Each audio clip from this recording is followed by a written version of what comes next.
Skip this video, and you may miss something your mind has been waiting to recognize for a very long time.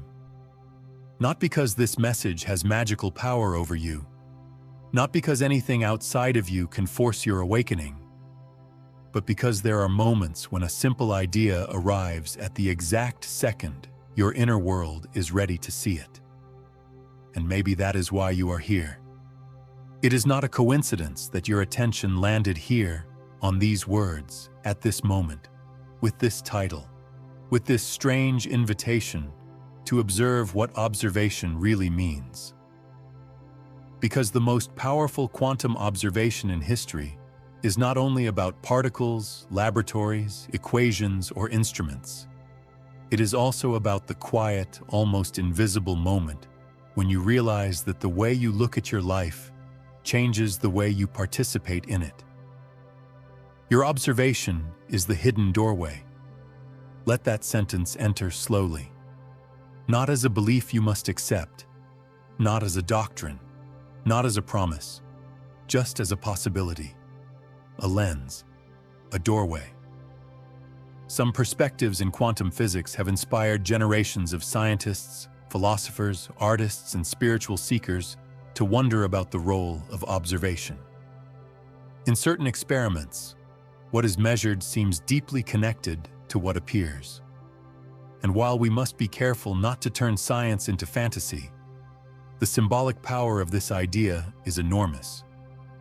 Because if observation matters in the smallest known behaviors of reality, what might it suggest about your own attention, your choices, your memories, your identity, and the story you keep repeating inside yourself?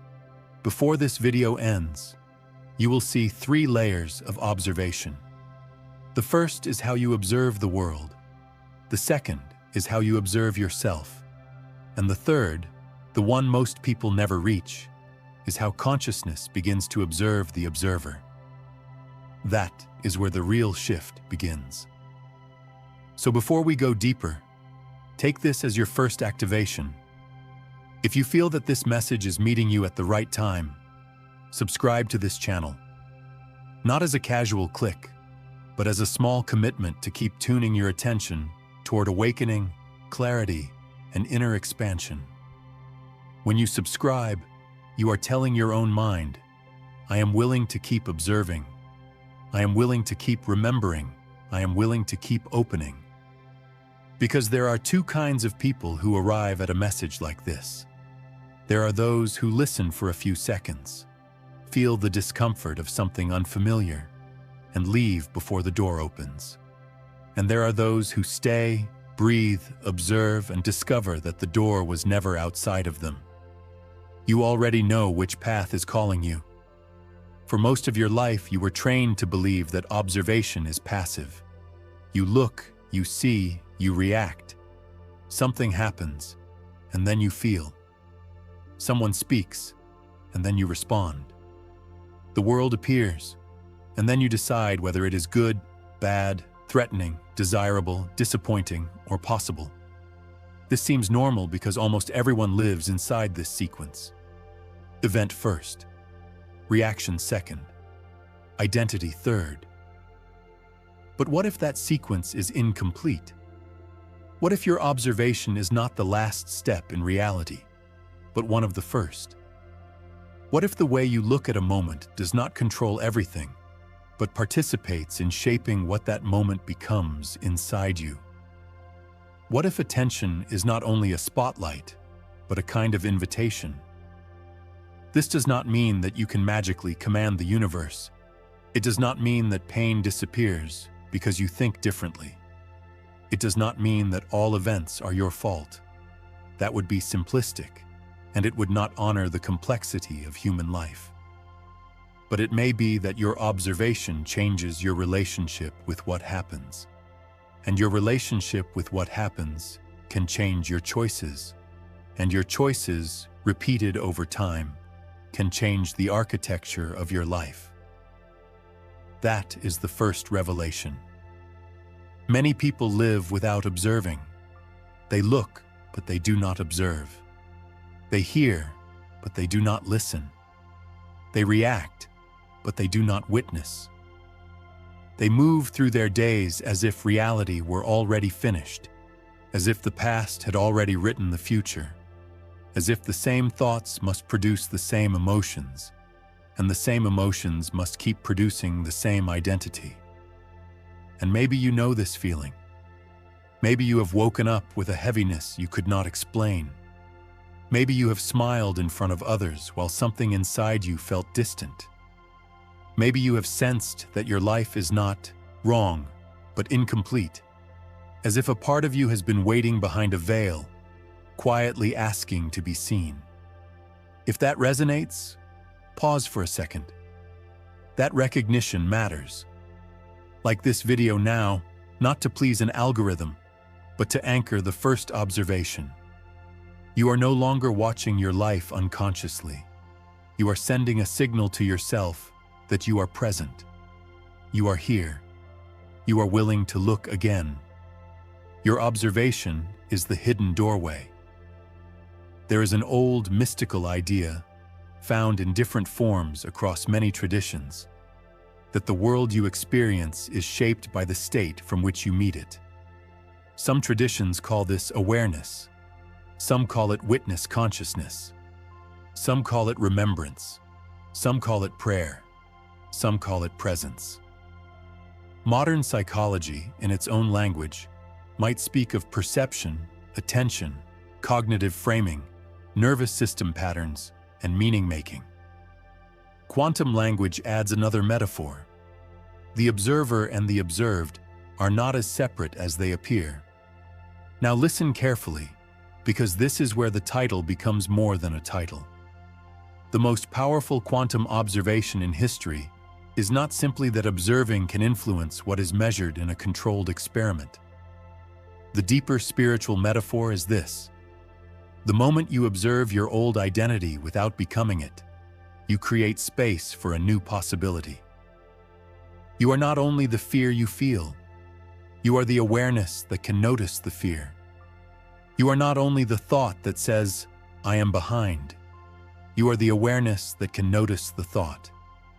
You are not only the wound, the pattern, the memory, the impulse, the reaction, or the doubt. You are also the one who can observe them, and the one who observes is already freer than the one who is trapped. Soon you will see why this changes everything. But first, you must understand the trap. The mind does not only observe reality, the mind predicts reality. It takes old pain and projects it forward. It takes familiar disappointment and calls it intuition. It takes protective fear and disguises it as logic. It says, "This is just who I am," when often it means, "This is what I learned to repeat." Have you ever entered a situation already expecting rejection? Have you ever looked at an opportunity and felt the body close before anything happened? Have you ever received kindness and still searched for danger behind it? Have you ever wanted a new life while observing yourself through the eyes of the old one? This is the quiet loop. You observe through a past self, and then the present begins to look like the past. You call it reality, but sometimes it is recognition. You call it destiny, but sometimes it is repetition. You call it truth, but sometimes it is an old interpretation wearing the mask of certainty. There are those who ignore this and continue letting inherited thoughts observe their future. And there are those who stop, breathe, and reclaim the power to witness differently. That choice is before you now. Not dramatically, not with pressure, but gently, precisely, immediately. Because this window does not stay open in the same way forever. A moment of awareness is like a flame. If you protect it, it grows. If you abandon it, the old wind returns. This is not a threat. It is an invitation to take control of the one place where your power is always closest: your attention. Take a slow breath. Let your shoulders soften. Feel the space behind your eyes. Notice the screen, the sound, the room, your breath, your body, and now notice that there is something in you capable of noticing all of it. The thought may move, the emotion may move, the body may shift, but awareness remains. Feel that. Breathe into that. Allow the observer to become calm. You do not need to force anything. You do not need to believe anything. Just observe. Observe the breath entering. Observe the breath leaving. Observe the small silence between them. In that silence, you might sense something ancient, not because it is supernatural, but because presence often feels older than thought. This is the first practice hidden inside the message. Separate observation from reaction. Look without immediately naming. Feel without immediately escaping. Notice without instantly becoming what you notice. If a thought says, "This is impossible," observe that thought. If another says, "This is exactly what I needed," observe that too. If the body relaxes, observe. If the mind resists, observe. The practice is not to control the moment. The practice is to stop being controlled by the first automatic meaning that appears. Your observation is the hidden doorway. Now comes the second revelation. Observation is not neutral when it is unconscious. You do not see life through your eyes alone. You see through memory, expectation, language, trauma, hope, culture, desire, and fear. You see through all the moments that taught you what was safe, what was possible, what love meant, what success required, what failure proved, and what kind of person you believed you were allowed to become. This is why two people can live the same event and experience different worlds. One hears silence and feels rejection. Another hears silence and feels peace.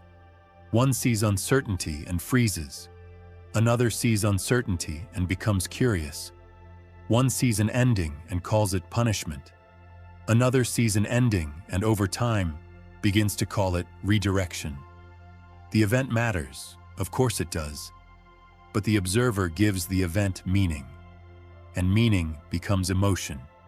Emotion becomes behavior. Behavior becomes pattern. Pattern becomes identity. Identity becomes the life you keep rehearsing. So if you want to understand your reality, do not only ask, "What is happening?" Ask, "From which self am I observing what is happening?" That question is powerful. Write it down if you can. From which self am I observing this? If this insight touches something in you, comment this exact phrase: "I choose to observe from my awakened self." Writing it is not a magical guarantee, but it can become a conscious marker. It can help your mind remember the doorway. It can turn a passing thought into a chosen direction. And when others see your words, they may recognize that they are not alone in this shift. Because this is not just information, it is participation. Now let the next layer open. Some people think awakening means seeing lights, having visions, decoding secrets, or escaping ordinary life. But often awakening begins in a much quieter way. You catch yourself before repeating the same reaction. You notice the story before obeying it. You feel the contraction before calling it truth. You observe the old identity while realizing, "I do not have to become this again." That moment may look small from the outside. Inside, it can feel like history changing direction. Imagine a person who has always believed they are not enough. For years, every opportunity is observed through that belief. Compliments are dismissed. Risks are avoided. Love is questioned. Success feels temporary. Silence feels threatening. The world becomes a mirror for one sentence: "I am not enough." Then one day, perhaps through pain, meditation, therapy, reflection, prayer, journaling, or simple exhaustion, this person notices the belief as a belief, not as reality, not as destiny, not as identity. A belief, that is observation. And when a belief is observed as a belief, space appears around it. In that space, a new response may become possible. Not instantly, not perfectly, but genuinely. A different breath, a different word, a different boundary, a different choice. That is how the hidden doorway opens. This is also where many ancient and contemplative traditions seem to meet modern inner work. They may use different language, but they point toward a similar mystery. You are not fully free while you are fused with every thought that passes through you. Freedom begins when awareness can witness the movement of the mind without kneeling before it. Feel the weight of that. You do not need to destroy the old self. You need to observe it clearly enough that it stops pretending to be the whole of you. Like this video, if that sentence reached you. Let the like become a small seal, a signal that you are anchoring this revelation in your field of attention. Not because a button has mystical power, but because intentional action gives the mind a physical reference. It says, I heard this. I felt this. I am choosing to remember. And share this message with someone who is living inside an old observation of themselves. Someone who keeps seeing their future through a wound. Someone who needs to hear that they are not the pattern. They are the awareness that can begin to relate to the pattern differently. Sometimes one shared message becomes a mirror at the exact moment another person is ready to look. Now we enter the third revelation, and this one is the most subtle. The world is not only changed by what you observe. You are changed by what you repeatedly give the authority of your observation. If you observe only what is missing, your nervous system may begin to organize around lack. If you observe only threat, the body may remain prepared for defense. If you observe only rejection, connection may feel unsafe before it even arrives. If you observe only your failures, your identity may become loyal to a version of you that no longer needs to lead. Again, this is not blame. This is compassion. Many observations were learned as survival. At some point, your mind may have focused on danger to protect you. It may have scanned for disappointment because disappointment once hurt. It may have rehearsed worst-case scenarios because uncertainty once felt unbearable. Thank the mind for trying to protect you. Then gently ask whether the old strategy still deserves to govern the entire future. This is the sacred interruption. Not denial, not fantasy, not pretending everything is light. Conscious observation is not looking away from pain. It is looking at pain without surrendering your identity to it. It is saying, I can see this wound, and I can also see the space around it. I can see this fear, and I can also see the life beyond it. I can see what happened, and I can also sense what may still become possible. There are those who stay loyal to the first interpretation their pain gave them, and there are those who begin to observe from a deeper intelligence. This is where the chosen one archetype appears, but not in the childish sense of being better than others. You are chosen by your willingness to become conscious. You are chosen by the moment you stop outsourcing your attention to fear. You are chosen every time you return to awareness when the old self asks you to fall asleep again. Not everyone reaches this point in the message, not because they are unworthy, but because this kind of observation requires honesty. It asks you to notice how much of your life has been shaped by invisible agreements. Agreements like, I must struggle to be loved. I must hide to be safe. I must overgive to belong. I must stay small to avoid judgment. I must repeat the past because the unknown cannot be trusted. But what if those agreements are not laws? What if they are observations that became habits? And what if a habit, once observed, can slowly begin to loosen? Your observation is the hidden doorway. Now take another breath. This time, breathe as if you are not trying to get somewhere. Breathe as if you are returning. Let the inhale be simple. Let the exhale be honest. Soften the jaw. Release the forehead. Let the hands relax. Feel the weight of your body being held by the surface beneath you. Imagine, just for a moment, that your awareness is a field of quiet light around your thoughts.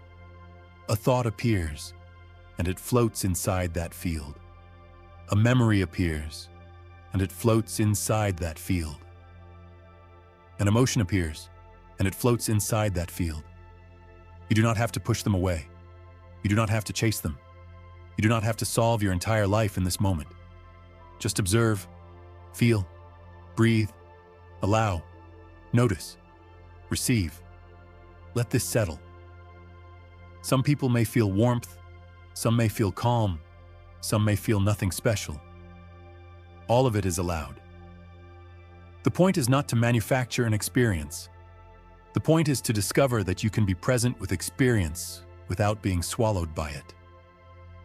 Now visualize two doors in front of you. Behind the first door is the familiar life of automatic observation. The same triggers, the same inner language, the same assumptions, the same emotional loops, the same future dressed in new clothing. Behind the second door is not perfection. It is presence.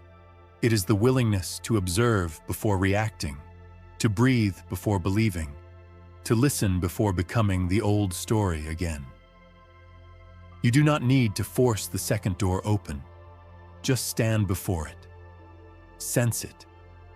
Let your body recognize the possibility. In a moment, when you return fully to the words, you will understand why this practice is not passive.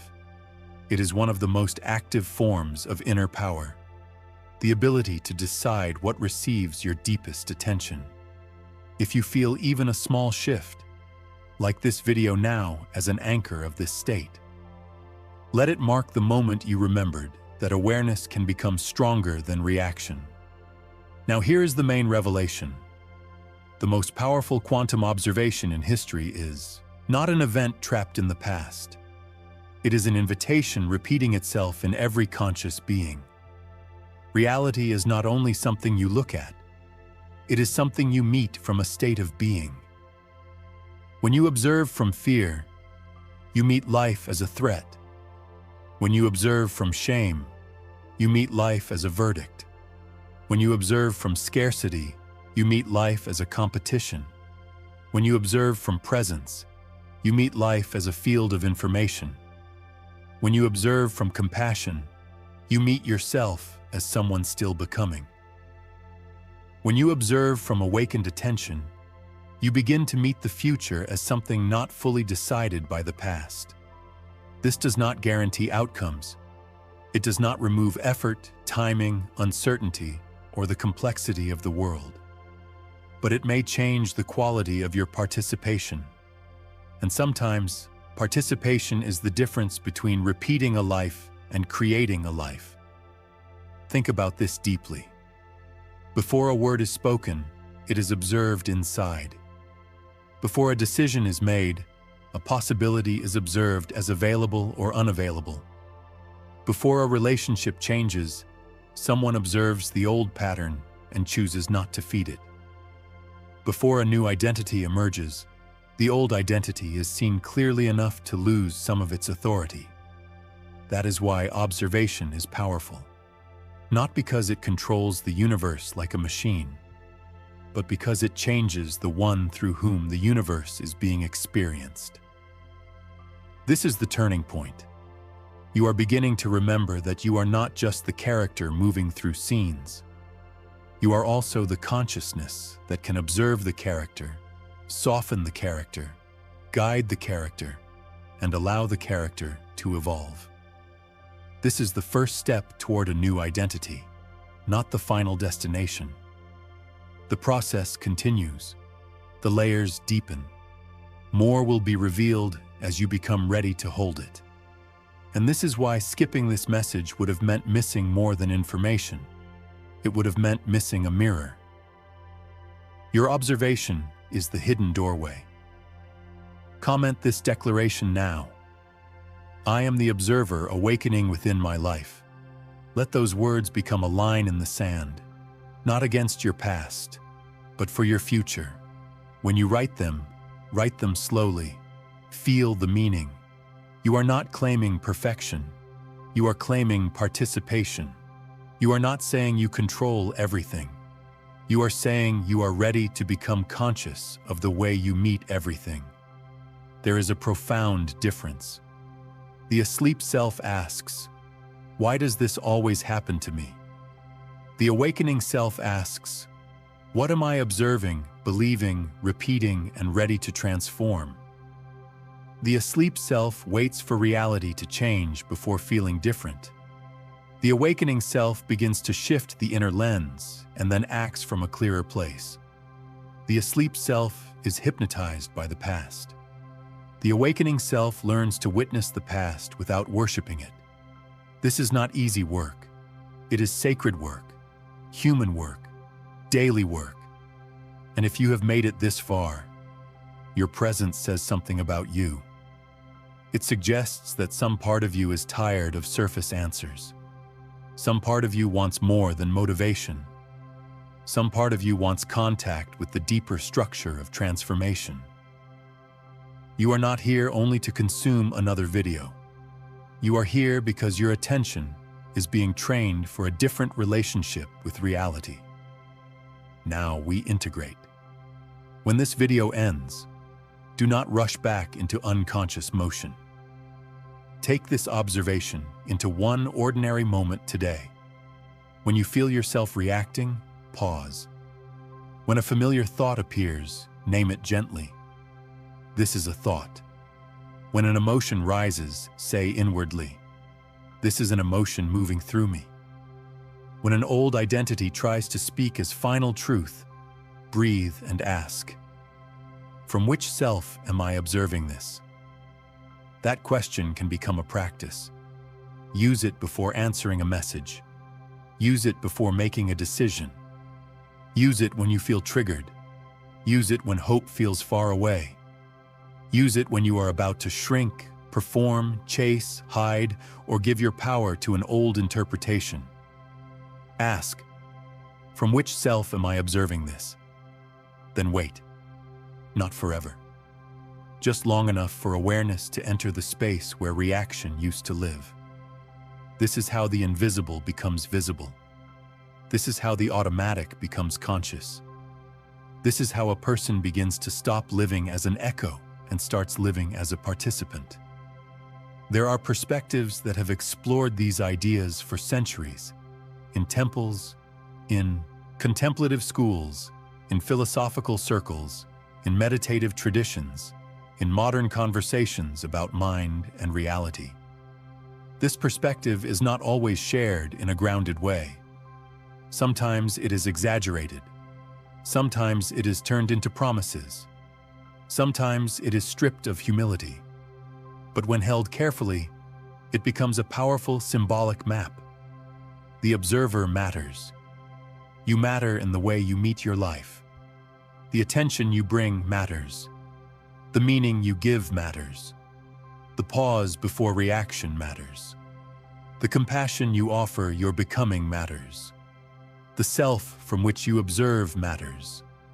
Like this video one final time if you have not yet, as a way of sealing the intention to observe more consciously. Subscribe if you want to continue this path of quantum spiritual reflection, where mystery meets discernment, where awakening meets grounded practice, where the invisible is explored without abandoning clarity. And share this with someone who is ready to stop seeing themselves through the smallest moment of their past. Send it to someone who needs a doorway, not a lecture, a mirror, not pressure, a reminder, not a promise. Because in the next video, we will go deeper into what happens after observation.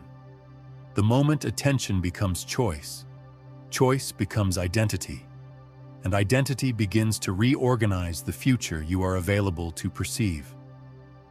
That is where many people stop too early.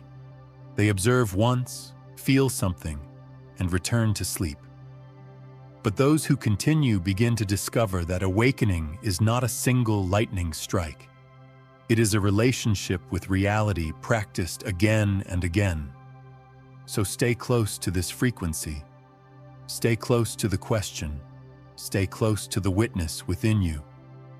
Your observation is the hidden doorway, and perhaps the most powerful observation in history is not the one made in a laboratory, not the one recorded in a textbook, not the one debated by scientists or mystics, but the one happening quietly in you right now. The moment you realize you can observe the old self without becoming it. That is the beginning. That is the opening. That is the doorway.